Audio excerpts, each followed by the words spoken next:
All right, FightHype.com here with the best young American heavyweight in the game, my man Jared the real Big Baby Anderson, fighting in Tulsa, Oklahoma, this Saturday on ESPN, fighting another good fighter, Miljan Rosanin.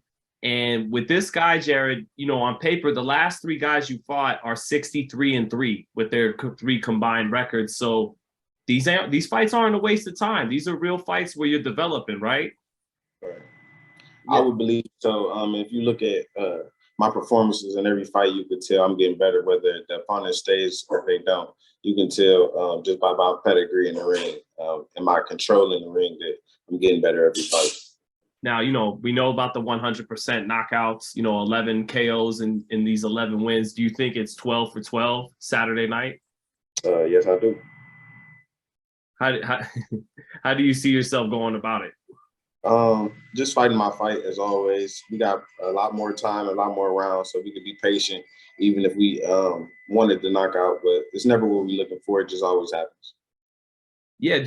About going rounds, what do you think about that? Sometimes they say, when you're coming up as a young fighter, at some point it's good to get rounds in, but you don't seem to want to let these guys go rounds. What do you make of that? Going rounds and all that? It's not me, it's them. It's their faces and their bodies. I can't make them stay up. It's just how I work. There's a lot of people who don't like to spar me or don't want to spar me, even when it's just practice because of my intensity. And that's just how I am. I'm intensive when I want to fight. When I want to spar, when I want to get in the ring, I'm intense. Isn't that what made your sparring sessions with Tyson Fury gym classics? Yeah, 100%. I think that was what made them so competitive and kept us on our toes. Just want to ask you, because we saw Usyk was able to once again retain the titles, over the weekend, beating Joshua. And you guys, you're actually bigger than him, but you're not considered the biggest heavyweight either. He's 6'3", you're 6'4". You got about 20 pounds on him at 240, but he goes about his business moving his feet around a lot and boxing a lot, and that's how he's gotten to the titles at that size. What's the difference between how you go about beating these bigger guys and how you could get to the titles at that size? What would be the difference in styles, you think? Not much of a difference because I like to hit and I get hit also. I think I may take more chances and more risks, but that's just me being a hungrier fighter at the moment.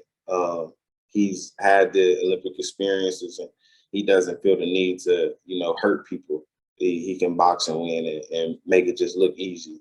So he has that luxury right now. I'm more of a hungrier fighter right now, and I think that's the difference in us coming for those fighters.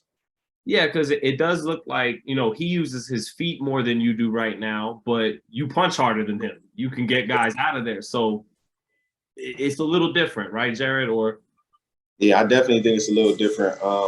Now he's an adult. Let me take that back. We're all adults here. He has real established grown man power.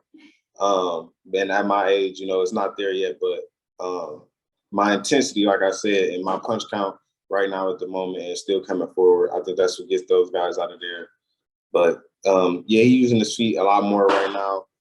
And although I do use my feet, I haven't had an opponent also who is a really come forward type of fighter. You've seen it a little within Rodney Hernandez. He was coming forward, but that was about the only fight. So until we get, one of those hard-headed fighters that just want to come forward, I think that's when you'll start to see it more. That's when we'll see it more. But do you think, push comes to shove, you prefer staying in the kitchen and staying in the pocket instead of, yeah? Yeah, definitely. I think most people get clipped pulling out or, going out. So I think I'm a lot safer in the pocket. Right, that's interesting, right? Because you would think you're safer just hit and move, but depending on your defense, you could be safer up close. Right. Right. And what did you think of that rematch, man?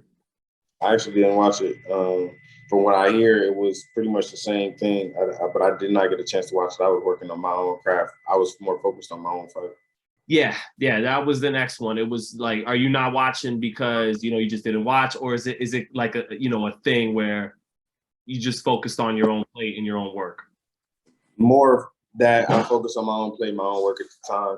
At the time that the fight was going on, I had just got back from the gym, and then when the fight actually came on, I was eating. Somebody called me and told me the fight was coming on. I didn't rush to get it on. Like I told Dan, I had seen the highlights and stuff of some of the fights, but I didn't. It wasn't my priority to go watch it.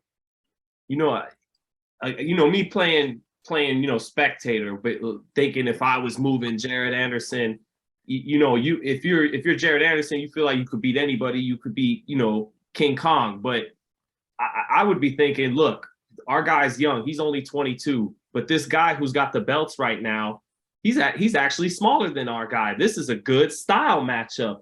Do you at all think because of that, they might speed you up, get you into the top 10 and get you into the mandatory quicker than we're going at right now? I hope so. Or whatever Kodak said. But yeah, man, I just I hope that they keep moving me how they've been moving me. I think they're doing a great job. We've been taking the right fights and improving every fight to show that I'm ready for those bigger fights. So hopefully they do give me those step-up fights, and we'll see what the fans want. And, because the fans really decide anyways. I have to be able to make the fight. We can't just say, throw my name out there. We got to be able to make the fight. So everything should go as planned, and I plan to get over there overseas so that I can build my fan base and stuff like that, so that we can get those fights. Yeah, and a lot of the guys rated fight over there. So right. Because watching Flip Hergovich over the weekend, he got dropped, and it's like maybe Jared Anderson at 22 with just 11 fights could beat him right now. I know I can. It's not think. We know I can. Well, if you did, that would put. I think he's rated number 1 or 2 by the IBF right now, right? So you're watching these guys saying, put me in there with him now, or if not now, real soon. Is that right? 100%. I'm ready. And again, I know you're focused on just yourself, but I know the relationship. You got a good relationship with Tyson. We great sparring with him. So I feel like you probably know him a little bit better than most of us. What do you think of him talking about retirement and then not retirement? And is that just Tyson being Tyson, or we might really lose the Gypsy King? I don't think I know more than you guys now. Okay. If I was to guess, I definitely don't think he's done. It's too much money left on the table, and it's too much for his pride to just let him walk away right now, knowing that he could still beat those people that everybody is questioning him about. He hates questioning his ability, people questioning his abilities and questioning him as being the greatest. So I don't think he's gonna step all the way away just yet. Do you think that fight's like a good big man beats a good little man? Definitely, but I'm not sure if it's a fight everybody really wants to see, because I feel like it's a no-brainer.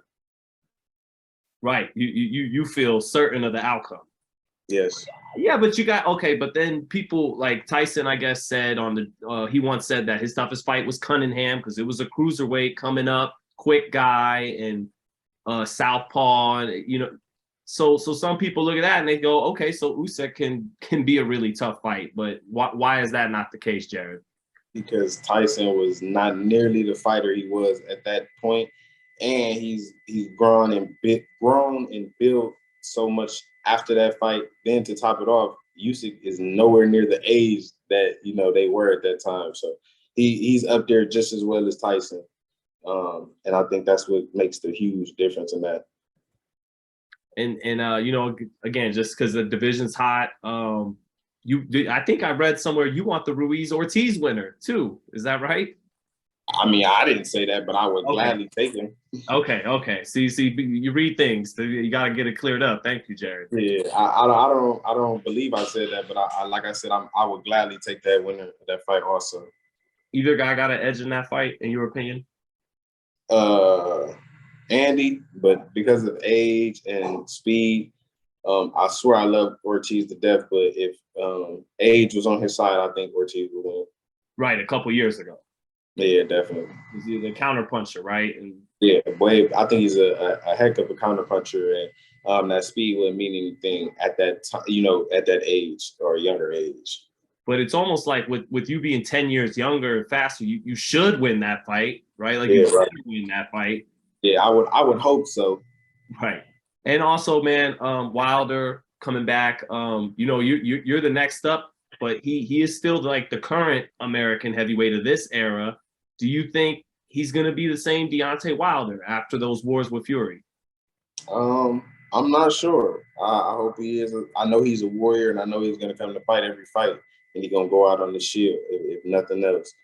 And I wish him nothing but the best. I know I've been getting a lot of backlash on me saying I don't think he's the most skillful, but I have nothing against him. I just skill is something I believe in. If you like it, I'm gonna say it. I'm not ashamed of that.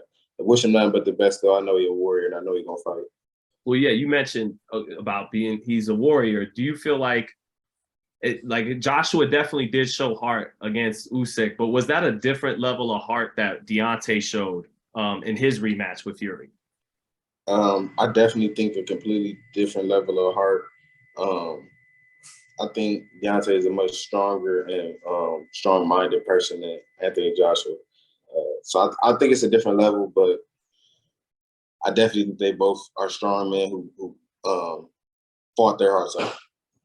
And lastly, on the division, man, before we close with you and you get out of here before August 27th, this Saturday on ESPN, you know, if Deontay is the same, do you think he could line Usyk up for one of those right hands? And even if he's losing the fight, knock him out? Do you think if he's the same Deontay, he wins that fight against Usyk? If he is the same Deontay, he 100% can knock him out. I think it's just a matter of when or will he. If I was to guess or bet on that fight, and he is the same Deontay, I would give it 9 rounds. I think he can catch him stopped on his feet at least once because he's going to stop to, line Deontay up. But I do see that being a tougher fight for him. But I also see the power in his hands, and I think he can make it happen. And for you, man, we're in August. Do you feel like you're going to be able to get one more in before the end of the year? You know, should you be victorious Saturday? Yeah, I hope so. Hopefully 2 more. And are we going to see you switch? You know, I noticed you very comfortable as a southpaw. We'll see. We'll see how long he lasts to see if he can see it. Well, as you know, as you reach further into your tools, is that not just a gimmick? Like, do you think that's something that can really be an asset to you once you get into the championship level, switching? It's 100% an asset. It confuses people, and it's already an asset to me. I just don't show it as much as people get to, want to see it because the fights don't last that long yet. Well, we'll see. We'll see if this guy makes you bring out a couple tricks, but I got a feeling he may not. But we'll probably get something exciting anyway. So thank you, Jared. Anything else you want to say before you get out of here? None. Make sure y'all tune in to FightHype, man. The real big baby tuning in. Thank you, Jared. Good luck to you Saturday. Appreciate you. Thanks, Evan. Thanks, Julie. See you guys. Thanks, Sean.